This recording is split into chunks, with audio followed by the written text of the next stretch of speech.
On behalf of the nurses, both Army and Navy, who served here that infamous day, I have the honor of introducing a man who went to war, who fought to serve his country, a man who was shot down and nursed back to health to resume his duty and to fight again.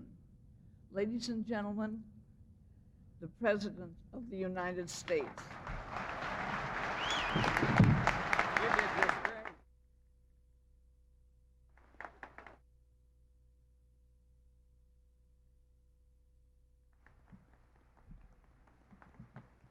Wow.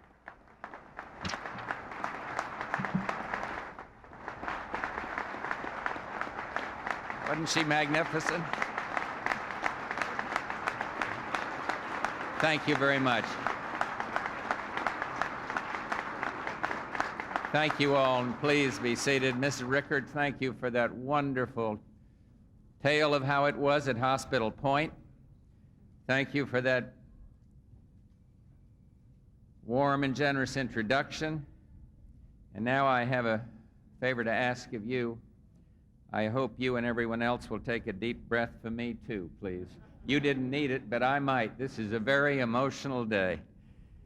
I would like to salute the members of my cabinet that are here today, particularly Dick Cheney, our able Secretary of Defense, who's done so much for the military, so much in terms of leadership for our nation. I want to salute General Powell, the chairman of our Joint Chiefs of Staff, and again take this opportunity on this historic day to thank him for his leadership, his inspirational leadership for all the men and women that serve in the armed forces. I want to thank the Commander-in-Chief of the Pacific Fleet, Admiral Larson, and I especially want to single out all the fellow veterans here, particularly those who are the survivors of this historic day. I expect if we went around the room, all of us would remember. I remember exactly when I first heard the news about Pearl Harbor. I was 17 years old, walking across the green at school, and my thoughts in those days didn't turn to world events, mainly to simpler things, more mundane things, like making the basketball team or entering college. And that walk across the campus marked an end of innocence for me. And when Americans heard the news, they froze in shock. But just as quickly, we came together. Like all American kids back then, I was swept up in it. I decided that very day to go into the Navy, to become a Navy pilot. And so on my 18th birthday, June 12th, 1942, I was sworn into the Navy as a seaman second class. And I was shocked. I was shocked at my first sight of Pearl Harbor several months later, April of '44. We came into port on the CVL-30 on the carrier San Jacinto, and nearby the Utah was still on her side. Parts of the Arizona still stood silent in the water. Everywhere the skeletons of ships reached out as if to demand remembrance and warn us of our own mortality. Over 2,000 men died in a matter of minutes on this site a half a century ago. Many more died that same day as Japanese forces assaulted the Philippines and Guam and Wake Island, Midway, Malaya, Thailand, Singapore, Hong Kong. On that day of infamy, Pearl Harbor propelled each of us into a titanic contest for mankind's future. It galvanized the American spirit as never, ever before into a single-minded resolve that could produce only one thing: victory. Churchill knew it as soon as he heard the news. He'd faced the Nazi conquest of Europe, the Blitz of London, the terror of the U-boats, but when America was attacked, he declared there was no more doubt about the end. He knew then that the American spirit would not fail the cause of freedom. The enemy mistook our diversity, our nation's diversity, for weakness. But Pearl Harbor became a rallying cry for men and women from all walks of life, all colors and creeds, and in the end, this unity of purpose made us invincible in war and now makes us secure in peace. The next day, President Roosevelt proclaimed the singular American objective: with confidence in our armed forces, with the unbounding determination of our people, we will gain the inevitable triumph. So help us God. It was the steadfastness of the American people that would win the war and win the peace that follows. We triumphed in both, despite the fact that the American people did not want to be drawn into the conflict.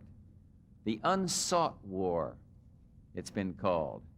Ironically, isolationists gathered together at what was known in those days as an American First rally in Pittsburgh, at precisely the moment the first Americans met early violent deaths right here at Pearl Harbor. The isolationists failed to see that the seeds of Pearl Harbor were sown back in 1919, when a victorious America decided that in the absence of a threatening enemy abroad, we should turn all of our energies inward. That notion of isolationism flew escort for the very bombers that attacked our men 50 years ago. Again, in 1945, some called for America's return to isolationism, as if abandoning world leadership was the prerequisite for dealing with pressing matters back home. And they were rudely awakened by the brutal reality of the Iron Curtain, the Soviet blockade of Berlin, and the communist invasion of South Korea. And now we stand triumphant. For the third time this century, this time in the wake of the Cold War. As in 1919 and in 1945, we faced no enemy menacing our security. And yet we stand here today on the site of a tragedy spawned by isolationism. And it is here, and we must learn, and this time avoid, the dangers of today's isolationism and its economic accomplice, protectionism. To do otherwise, to believe that turning our backs on the world would improve our lot here at home, is to ignore the tragic lessons of the 20th century. The fact is, this country has enjoyed its most lasting growth and security when we rejected isolationism, both political and economic, in favor of engagement and leadership.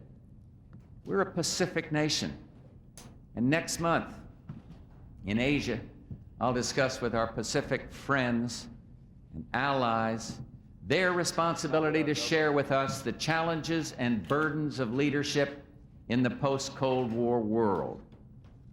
The time has come for America's trading partners in Europe and Asia and around the world to resolve that economic isolationism is wrong. To the leaders of Japan in particular, I say this solemn occasion should reinforce our determination to join together in a future energized by free markets and free people. And so I'll continue to speak out against the voices of isolationism and protectionism, both at home and abroad. 50 years ago, we paid a heavy price for complacency and overconfidence. That too is a lesson we shall never forget. To those who have defended our country, from the shores of Guadalcanal to the hills of Korea, from the jungles of Vietnam to the sands of Kuwait, I say this: we will always remember. We will always be prepared to take on aggression, prepared to step forward in reconciliation, and prepared to secure the peace. In remembering, it is important to come to grips with the past. No nation can fully understand itself or find its place in the world if it does not look with clear eyes at all the glories and disgraces, too, of the past. We in the United States acknowledge such an injustice in our own history. The internment of Americans of Japanese ancestry was a great injustice, and it'll never be repeated. Today, all Americans should acknowledge Japan's Prime Minister Miyazawa's national statement of deep remorse concerning the attack on Pearl Harbor. It was a thoughtful, it was a difficult expression, much appreciated by the people of the United States of America.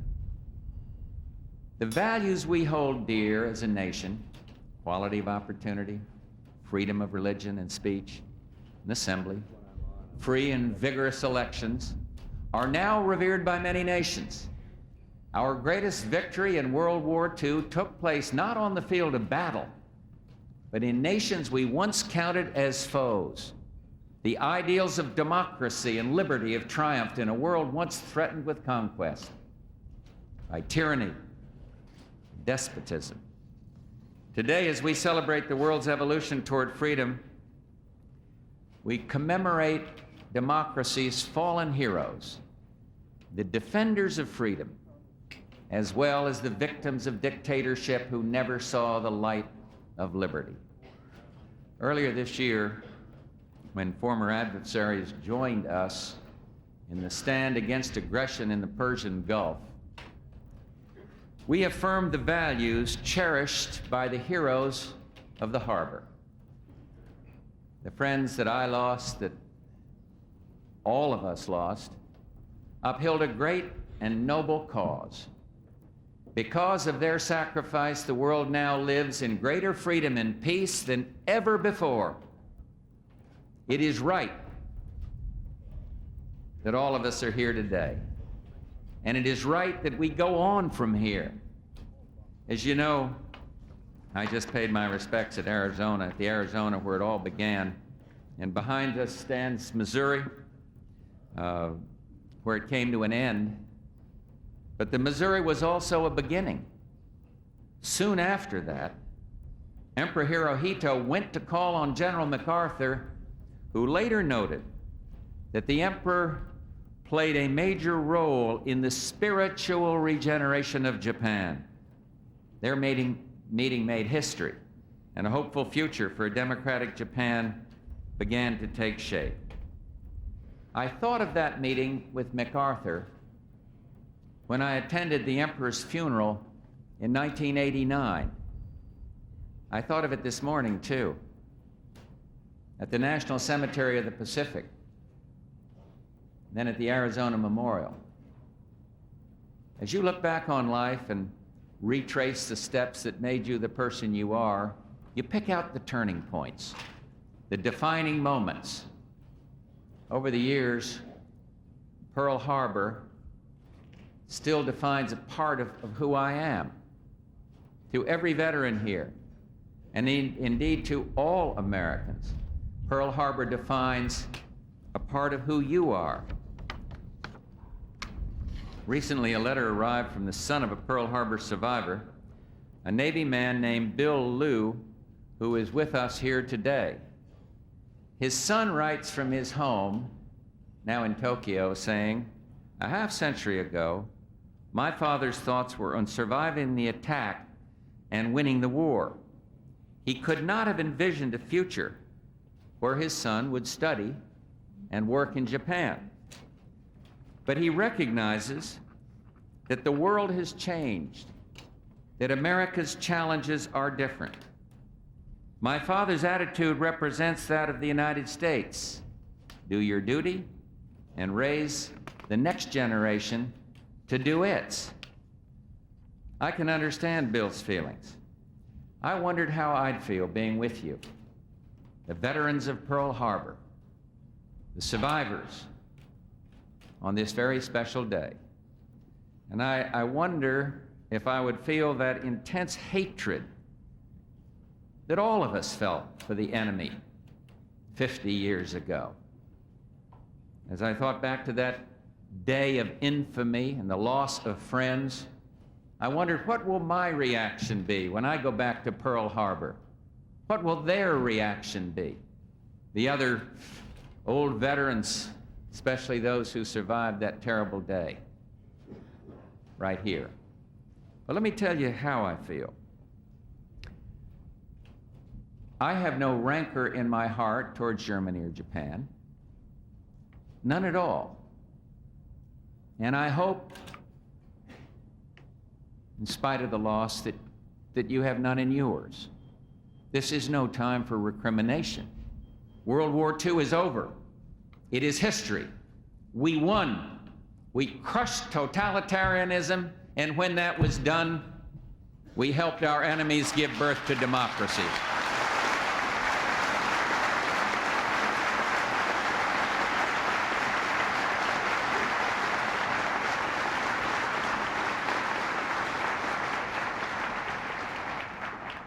We reached out, both in Europe and in Asia. We made our enemies our friends, and we healed their wounds, and in the process, we lifted ourselves up. The lessons of the war itself will live on, and well they should. Preparedness, strength, decency and honor, courage, sacrifice, the willingness to fight, even die for one's country. America, the land of the free and the brave.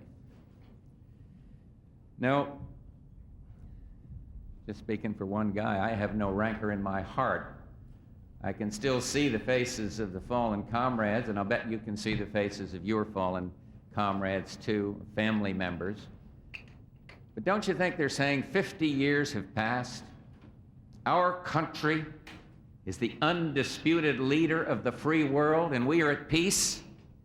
Don't you think each one is saying, I did not die in vain?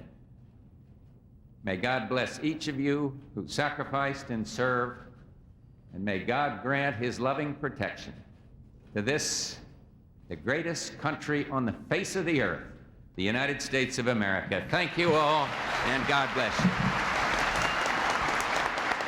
Thank you very much.